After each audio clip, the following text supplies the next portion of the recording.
नमस्कार, बहुत स्वागत है आपका। फाल्गुन माह के कृष्ण पक्ष की एकादशी को विजया एकादशी कहते हैं। विजया एकादशी का व्रत इस बार 16 फरवरी को रखा जाएगा। 16 फरवरी की सुबह 5:32 पर एकादशी तिथि का प्रारंभ होगा और 17 फरवरी को रात 2:49 पर इस तिथि का समापन होगा। उदया तिथि 16 फरवरी को है, इसलिए व्रत भी इसी दिन रखा जाएगा। शुभ मुहूर्त क्या है? देखिए, अभिजीत मुहूर्त दोपहर 12:13 से लेकर दोपहर 12:58 तक रहेगा। विजय मुहूर्त दोपहर 2:27 से लेकर दोपहर 3:12 तक रहेगा और गोधूली मुहूर्त शाम 6:09 से लेकर शाम 6:35 तक रहेगा। एकादशी के दिन कुछ खास प्रयोग किए जाते हैं। आज हम स्वस्तिक का टोटका आपके साथ शेयर करेंगे। देखिए, हिंदू धर्म में किसी भी शुभ कार्य को शुरू करने से पहले स्वस्तिक का चिन्ह बनाकर उसकी पूजा करने का विधान है। मान्यता है कि ऐसा करने से कार्यों में सफलता मिलती है, क्योंकि स्वस्तिक के चिन्ह को मंगल का प्रतीक भी माना जाता है। अब ये जो स्वस्तिक है, सु और अस्ति के योग से बना है। इसका मतलब होता है शुभ और शुभ, यानी अस्ति का अर्थ होता है होना और शुभ शुभ का मतलब होता है अच्छा, तो अच्छा होना। किसी भी कार्य को आप करने के पहले गणेश जी का नाम लेते हैं और हिंदू धर्म में स्वस्तिक को गणेश जी का भी प्रतीक माना जाता है। वैसे तो किसी भी शुभ कार्य के पहले आप स्वस्तिक बनाकर ही प्लेट में रखते होंगे, फिर आप पूजा करते होंगे, क्योंकि ऐसा करने से जीवन में खुशियां बढ़ती है। जिस तरह से स्वस्तिक के 4 प्रकार की रेखाएं हैं स्वस्तिक में, और इसका आकार भी एक ही होता है, एक समान, लेकिन असल में स्वस्तिक का यह चिन्ह क्या बताता है? पौराणिक मान्यता है कि 4 दिशाओं यानी पूरब, पश्चिम, उत्तर, दक्षिण की ओर इशारा ये 4 भुजाएं करती हैं। और हिंदू धर्म में इनको 4 वेदों से जोड़कर देखा जाता है, यानी ऋग्वेद, यजुर्वेद, अथर्ववेद और सामवेद।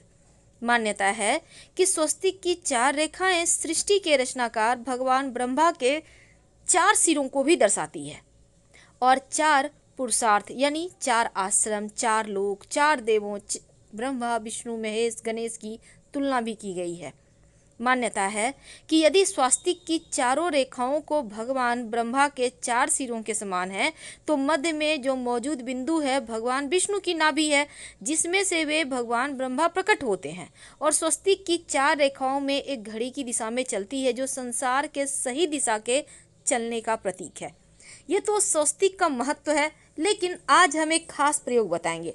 देखिए, घर के मुख्य दरवाजे पर आज एकादशी के दिन आप शुभ मंगल प्रतीक चिन्ह स्वस्तिक जरूर बनाइए। चाहे तो वो चावल और कुमकुम की सहायता से, यानी चावल और हल्दी के घोल से बना सकते हैं, या फिर आप कुमकुम यानी कि सिंदूर और घी या सिंदूर और तेल मिक्स करके भी बना सकते हैं। स्वस्तिक हर दिशा से देखने पर एक ही समान लगता है, लेकिन उल्टा स्वस्तिक के प्रयोग अलग होते हैं और सीधा के अलग। यदि घर के मुख्य दरवाजे पर दोनों ओर आप स्वस्तिक बनाते हैं, छोटा छोटा सिंदूर से भी बना सकते हैं, या फिर ठीक ऊपर मध्य में एकदम बना देते हैं, तो ऐसा करने से वास्तु दोष दूर होता है। यानी 3 नहीं बनाना है, या तो दोनों तरफ बनाइए या फिर ऊपर बनाइए। भौतिक कामनाओं की पूर्ति करता है, तनाव हटाता है, चिंता, अनिद्रा, बेचैनी, तंत्र मंत्र क्रियाओं से भी रक्षा करता है। और शुभ कार्य की शुरुआत के पहले स्वस्तिक को भी अंकित किया जाता है। इसीलिए स्वस्तिक को मान सम्मान, सफलता और उन्नति का प्रतीक माना जाता है। अगर जीवन में बहुत परेशानी हो तो इस किसी भी एकादशी के दिन आप स्वस्तिक को प्राण प्रतिष्ठा करवाकर चौखट पर लगवा सकते हैं। वो तांबे का भी हो सकता है, और आप चाहें तो एक स्वस्तिक जो चांदी होता है उसका आप ले आइए, रेडीमेड मिलता है छोटा सा, और लाकर उसको अपने पूजा घर में रखकर पूजा करें। स्थिर लक्ष्मी की प्राप्ति होती है। और लक्ष्मी को प्रसन्न करने के लिए चांदी में आप चाहें तो नवरत्न भी लगवाकर आप स्वस्तिक को रख सकते हैं। खैर, ये तो आप सबसे अच्छा है कि सिंदूर और घी तेल मिक्स करके या फिर चावल और हल्दी का घोल से बनाइए। घर के मुख्य दरवाजे पर स्वस्तिक बनाते हैं तो छोटा ही बनाइए, बहुत बड़ा मत बनाइएगा। 3 अंगुल, वैसे तो 9 अंगुल से बड़ा नहीं बनाना चाहिए, आप 3-4 अंगुल का बनाइए, सुंदर भी लगेगा। तो घर के सामने अगर पेड़ या खंबा है तो इसके दुष्प्रभाव से भी रोकता है स्वस्तिक का चिन्ह। देवताओं को खुश करने के लिए खासकर एकादशी तिथि पर आप थाली में या किसी जहाँ भी आप चौकी पर रखते हैं देवता को, तो स्वस्तिक बनाकर फिर देवता की मूर्ति रखें तो देवता प्रसन्न हो जाते हैं। और आप चाहें तो इष्ट देवता के पास स्वस्तिक का चिन्ह रख सकते हैं। एक विशेष उपाय, अगर मुख्य दरवाजे की दहलीज के दोनों ओर स्वस्तिक बनाकर उसकी पूजा करें, स्वस्तिक पर चावल की ढेरी और एक एक सुपारी रख दें, तो ऐसा करने से अपार धन की प्राप्ति होती है, सफलता मिलती है। इस एकादशी के दिन नहाने के पानी में तुलसी का पत्ता या फिर बेलपत्र डालकर नहाइएगा, क्योंकि इस समय आप जब बेलपत्र डाल देते हैं तो सभी तीर्थ स्थान के पुण्य फल आपको प्राप्त हो जाते हैं। और आप चाहें तो कुसा घास डालकर भी नहा सकते हैं। वैसे तो शिव जी की भी पूजा कीजिएगा। अब ये नहीं कि एकादशी तो सिर्फ श्री हरि की पूजा करेंगे, बिल्कुल नहीं, क्योंकि जब आप दोनों की पूजा करते हैं तो आपके जीवन की तमाम परेशानियां समाप्त हो जाती है। अगर आप अपने घर के पूजा स्थान पर एक प्लेट में स्वस्तिक बना लेते हैं और स्वस्तिक के ऊपर थोड़ा सा चावल, एक सुपारी रख देते हैं, तो इसे 21 दिन तक रहने दें।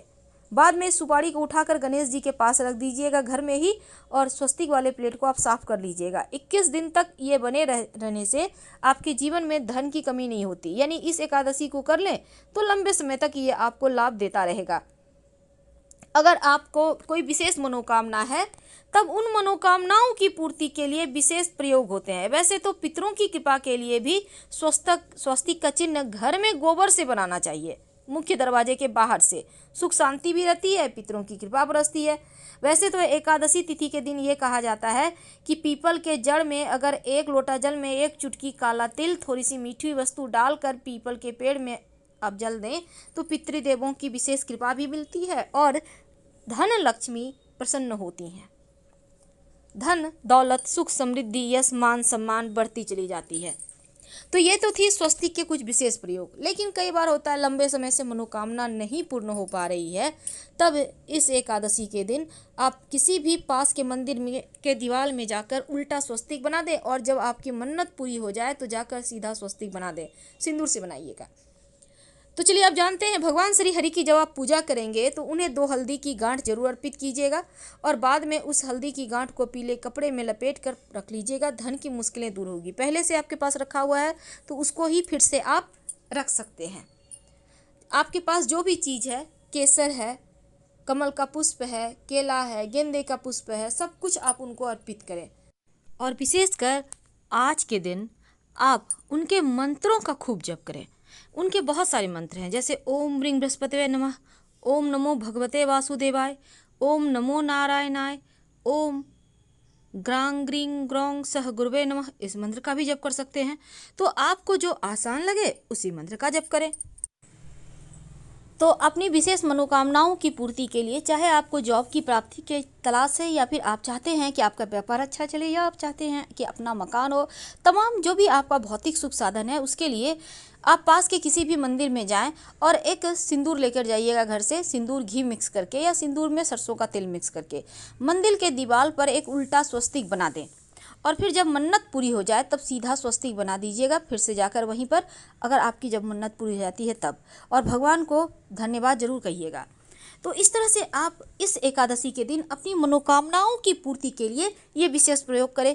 और तुलसी जी में जब जल अर्पित कीजिएगा तो 1 लोटा जल में 1 चुटकी हल्दी, 2-4 बूंद दूध डालकर और थोड़ा सा मिश्री, 1 चुटकी अक्षत डालकर ही अर्पित करें तुलसी जी में। और शाम के समय एक घी का दिया जरूर जलाइएगा। इस दीपक में एक सिक्का रख दीजिएगा, और बाद में इस सिक्के को उठाकर आप संभाल के रखें। वैसे ये सिक्का रोज के दीपक में भी आप डाल कर जला सकते हैं। ये सिक्का सिद्ध हो जाएगा। फिर किसी जरूरी काम से आप घर से बाहर निकलते हैं तो ये सिक्का पास में रख कर निकलें तो आपको कार्यों में सिद्धि मिलेगी। तो इस दिन बहुत तरह के प्रयोग किए जाते हैं, लेकिन याद रखिएगा दीपक का प्रयोग जरूर करना है। और अपने घर के मुख्य दरवाजे पर अंदर की तरफ से आप चाहें तो एक दिया जला दें। अगर नहीं आप जला पा रहे हैं किसी कारणवश, कम से कम 1 दीपक पास के मंदिर में, 1 दीपक तुलसी के नीचे, 1 दीपक अपने घर के पूजा स्थान। तो एकादशी तिथि प्रारंभ सुबह 4:13 30 नवंबर को होगा, और एकादशी तिथि समाप्त 1 दिसंबर की सुबह अर्ली मॉर्निंग 2:13 पर होगा। व्रत तोड़ने के लिए समय 1 दिसंबर को सुबह 7:34 से सुबह 9:02 तक का है। आप इस बीच व्रत तोड़ लें। पारण तिथि हरिवासर समाप्त होने का समय 7:34 है सुबह का। तो इस व्रत को आप जरूर करें, विधि विधान से उनकी पूजा करें और इससे मन भी निर्मल होता है, शरीर भी स्वस्थ होता है और जीवन में सुख शांति आती है।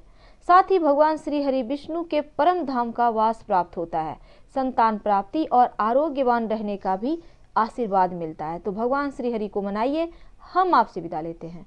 हर हर महादेव। जानकारी अच्छी लगे तब लाइक कर सब्सक्राइब